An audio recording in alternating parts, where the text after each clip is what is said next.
50 years ago this week, the despair of a city led to devastation on its streets. In Newark, New Jersey, an unfounded rumor that a man had died in police custody triggered 5 nights of gunfire, arson, and looting that left 26 people dead and neighborhoods in ruins.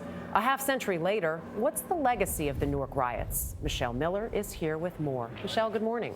Good morning. The uprising that happened in New Jersey's largest city in 1967 quickly spread and soon reached cities like Detroit.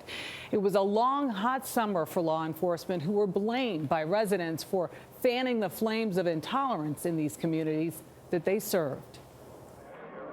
Those who remember 1967 as the summer of love may have forgotten what happened that year in cities like Newark, New Jersey. We will not tolerate violence. We're going to crush violence in this city. For nearly a week, residents clashed with police after a cab driver named John Smith was beaten by officers of the 4th Precinct. They started dragging me through the streets, and this evidently incensed the people of the community. And that precinct had a notorious reputation. People thought Smith had been killed. Lawrence Ham, who leads the People's Organization for Progress, was 12 years old when his city caught fire. This was an explosive period. When they think of riots, they think of Newark. Detroit happened 2 weeks after. This was happening all over the country. You had these majority black cities or majority black communities, and they were patrolled by nearly all white police forces and abusing people, violating people's constitutional rights. We citizens have the right to rebel. The most famous writer from Newark, Emmy Award-winning, he was nearly beaten to death by the police. What is responsible for this violence, for this rebellion, is the inability of the city government to feel, as human beings, the plights of the majority of the people in this city, and that is the cause of this violence.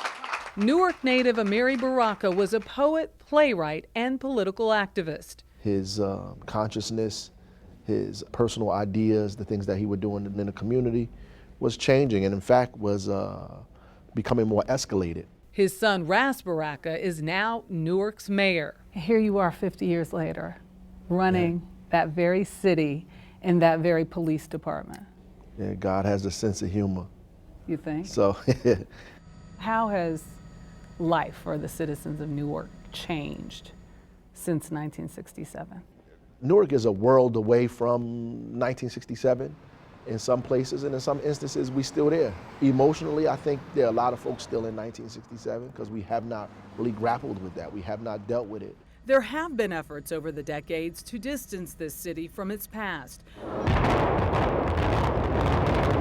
Most of Newark's high-rise housing projects have come down, and blocks that were burned half a century ago have been redeveloped. And while many displaced small businesses left town after the summer of '67, Fit Right Fashions moved just a few blocks away. I moved out of Newark.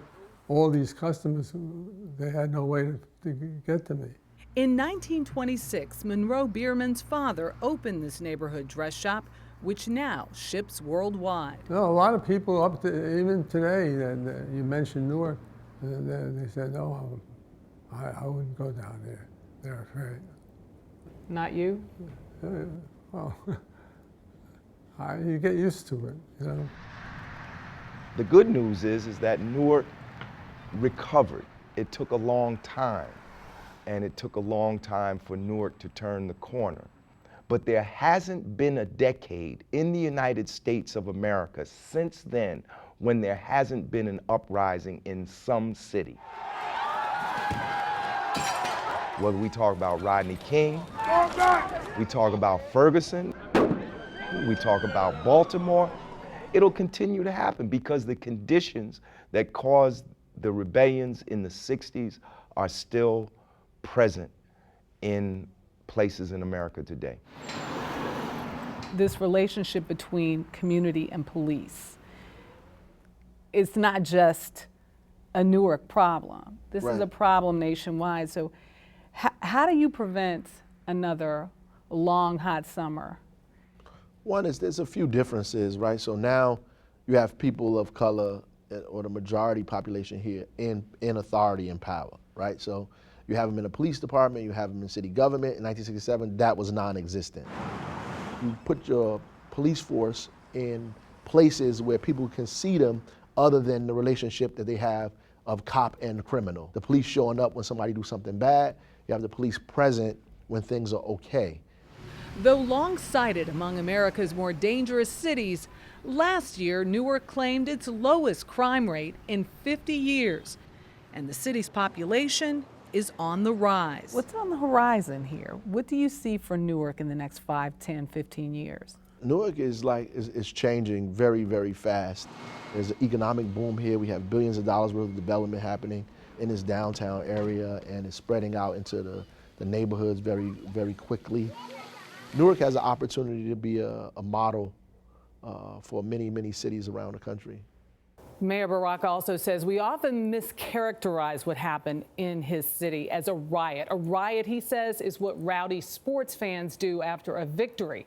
What happened in Newark was not as spontaneous. Tensions had been simmering there for a very long time, like his father, who didn't live to see him become mayor. Baraka considers what happened 50 years ago an uprising. He's not alone. I've talked to people in Detroit and LA. Rebellion, uprising, and a lot of folks say it was both. A riot, an uprising, a rebellion. Great distinction between those, and the idea also that it's the issues, not that response, but the issues that if you don't solve those, you go back to the same thing. Look at where we are with community policing. Look where we are with police brutality. Look where we are today in terms of people being held accountable on both sides. Yeah. So long ago, but not so long ago. It's very interesting. Michelle Miller, thank you so much. Thank you. Thanks for having me. Appreciate it.